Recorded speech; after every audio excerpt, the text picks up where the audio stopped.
Oh, hello. This is going to be quite a short video today, but it's just in response to a request I had to do some more videos talking about the basics, so I guess it's the start of a series. I'm going to talk pretty quickly about how you read the stat cards in Kill Team and kind of what the range of numbers available to you actually is. So the first thing, and slightly divisively I suppose, is the movement stat up here. Now, in Kill Team they use these shapes. The triangle, the circle, the square, and I always forget the name of it, it's a pentagon. Yeah, I have to count the sides, pentagon. Now, the shape's really interesting. There are two things that are really interesting about them. There are the people that don't see the point whatsoever and just think that they should put the number on. So, for example, instead of 3 circle, you just say 6. It has a move of 6, and that would be a lot more legible to people who played 40k. On the other hand, it allows them to put the tools in the box with the relevant sides and makes the card legible from a distance. So when you're scanning a rules page, you very quickly locate where anything is arranged because you can look out for these symbols. I don't think it makes much of an improvement, but I don't think it makes much of a disadvantage. I do, and everyone I play with does, use the little measuring gauges. We haven't like thrown them away and swapped to tape measures. For my part, I constantly forget how many inches a particular shape actually is. So when I'm playing the game, I genuinely am thinking in terms of triangles, circles, and squares. The other thing that's slightly divisive is that when the game was being playtested, and there's a lot of Games Workshop has a lot of external playtesters now, and they've talked about it after the fact on YouTube and stuff.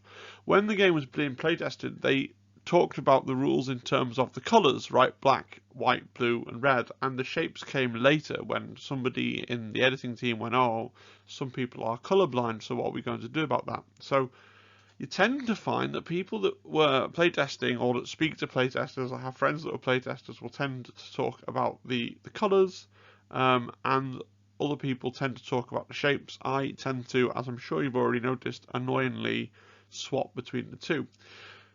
One of the biggest things about movement, which is when I first looked at the rules, I thought, oh, I see what they've kind of done. Maybe the thing is going to be that you can only move in blocks. So if you've got a move of 3 circle, you can only move kind of 2 inches in a straight line and then turn, and then 2 inches in a straight line and then turn, and then the final 2 inches. But it's not like that at all. There isn't much of a purpose to them being divided that way. Except for little things like you spend 2 circles to climb and you spend 1 circle to traverse over an obstacle rather than saying it costs 2 inches or anything like that. So I suppose that is part of it.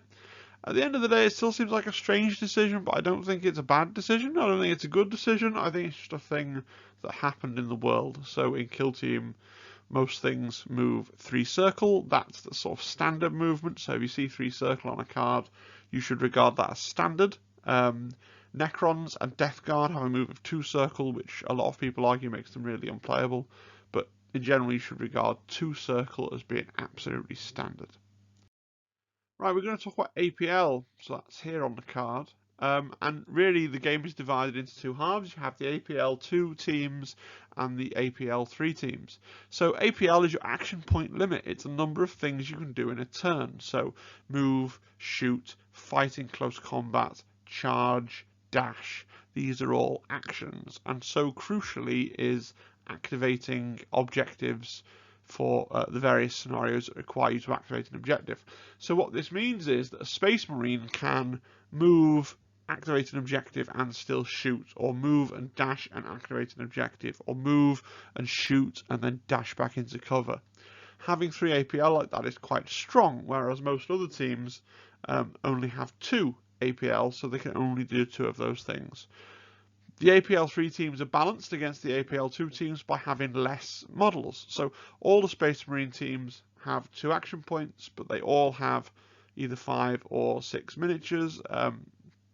The Talons at one point had 4 on the Custodes. That's gone down to 3 in the FAQ, but the Custode has 3. The Sisters of Silence have 2, but you can only take so many Custodes. Harlequins have 3 action points, and you can take 8 Harlequins, which is why Harlequins are so strong, I think. Grey Knights have the 3 action points, but again, you can only take 5 of them. Chaos Marines have 3, but they max out at 6 Chaos Space Marines, and Sorcerers in Thousand Sons lists have 3, but you can only take 3 Sorcerers, whereas in general, with APL2 things, you're looking at taking 10 models, or in the case of like the Imperial Guard or the Tau, it's even more than 10. So it's kind of a half and half. APL3 teams are more elite. APL2 teams are more kind of, I don't want to say horde, but that's just the normal kind of 10-ish size of team if you're APL2. Right, we'll talk about the next stat, which is GA, which stands for group activation. This is 1 for nearly everything. And then sometimes in the game you get things that are real weenies like Hormagaunts and Termagaunts, or the bog standard troopers in the Imperial Guard, and they have group activation 2, which literally means that when you activate one, you can immediately activate the second one before your opponent gets a turn. It's in some ways it's an advantage because it means that you get to have 4 action points in a row, right, without your opponent getting to react to them. In some ways it's a disadvantage because it stops those really big horde teams like the Krieg can take 14 models, but it stops them having quite so much activation advantage and getting quite so much free moves after their opponents finished all of their turns. It's not optional, so if something has group activation 2 and you don't activate the second thing after the first thing, then something has to have activated and skipped both of its turns, right? You've lost it, you didn't use it at the right time. You can't defer the activation till later in the turn. And that used to be an error that people would make. They would forget that they had group activation 2 because it doesn't come up that often, and they would neglect to activate 2 things in the same time, okay? Right, defense. Basically everything in the game has a defense of 3. So this is how many dice you roll when you've been shot. Okay, so if you've been shot, you roll your defense dice, it's almost always 3. The only thing with the defense of 4 is the recon drone, and even then only the recon drone in the bespoke Pathfinders team. It's quite interesting because the recon drone in the compendium, when the compendium went to print, it had a defense of 4. That was changed down to 3 in the FAQ. Then Chalnath came out and their recon drone has a defense of 4. Will it be changed down to 3 again in the Chalnath FAQ when it comes out? I don't know. It doesn't seem particularly broken to give it defense of 4, but maybe they've decided that there's some reason why it shouldn't have that. I don't know. But with that one exception, every other model in the game has a defense of 3. A Guardsman has a defense of 3. A Custodes has a defense of 3. You roll 3 dice. You get 3 attempts to save when you are shot. Briefly, to explain shooting, just so this makes a little bit more sense, in case anybody's genuinely never played Kill Team before, if I was going to shoot, say with my bolt gun, I would roll a number of attack dice. So in this case, I'd be rolling 4 dice. My ballistic skill is, in this case, a 3+. So on each of those dice, I would straight off discard the 1s and the 2s. Anything that was a 3 or a 4 or a 5 would be a normal hit, and anything that was a 6 would be a critical hit. Normal hits do 3 damage, critical hits do 4 damage. My opponent rolls his 3 defense dice, okay, and in this case his save is 3+, so in exactly the same way he discards any 1s and 2s, and any 3s, 4s and 5s are normal saves, any 6s are critical saves. A critical save can stop a critical hit, 2 normal saves can stop a critical hit, and a normal save can stop a normal hit. So now hopefully that's all a bit more legible to you and see what's going on. So I've talked a little bit about armor save now. Basically it works exactly how it does in 40k. The only other thing to flag up is that is only relevant for shooting. Your armor save is only relevant for shooting. You defend yourself in combat using your combat weapon. Everybody has some sort of combat weapon, even if it's only a gun butt. Your armor save is only relevant against shooting. Finally, for the main stat block, we got wounds. These are wounds. They are how many hits you can take, how many damage you can take before you have to be removed from the board. Really simple to anyone that's played any kind of Games Workshop game before. 8 is about standard for a kind of standardy human thing. Space Marines obviously have more, and Custodes have even more. Yeah, wounds are wounds. Right, the weapon block. So the weapon block's a little bit interesting in Kill Team as well, because the weapon skill and ballistic skill are here, right? So my battle sister is hitting at range on a 3 and is hitting in melee on a 4.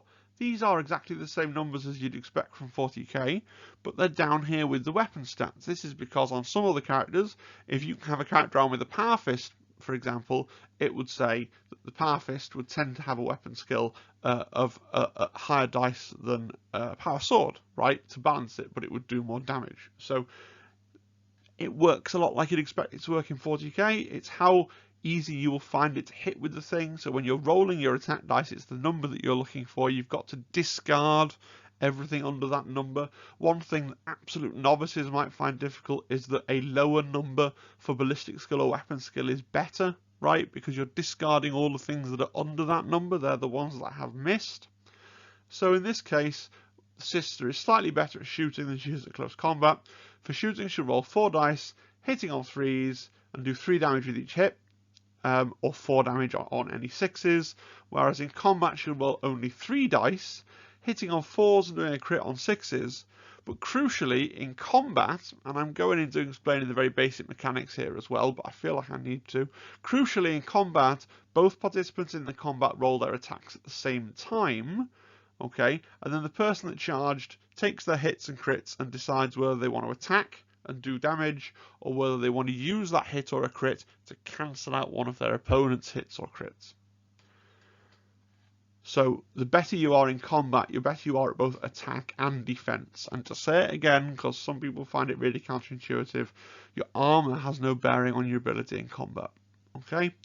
This column here will be for any special rules the weapons had, and this column here will be for any rules that only took effect on a crit. If you have a card that you're looking at that has words in that section, you don't know what they mean, flip to the appendix, the back to core rulebook, and that will explain what all those different terms do. That's really it. So a really quick video today. I need to get back to painting my novitiates, and it's getting quite late, so I'm probably going to go to bed in another hour or so. But I hope that you enjoyed it. I especially hope the person that requested some more basics videos will find that interesting. It is another of a couple of series. I don't want to do a whole load of videos in one series in one long run. My aim really is that each week I'll do one battle report, one painting showcase, one army tactics overview, and one basics video, as well as any other random shower thoughts or bits of news that occur to me. If you've got any more ideas for things that you'd like to see in videos, either in the next basics video or in a totally separate series of videos, please do leave me a comment down below. If you enjoyed the video, a like is good, and if you want to subscribe to the channel as well, that is brilliant as well. And if you want to buy things from the Element Games affiliate link in the description, that's all really good as well. But thank you so much, and I hope you have a great rest of your day.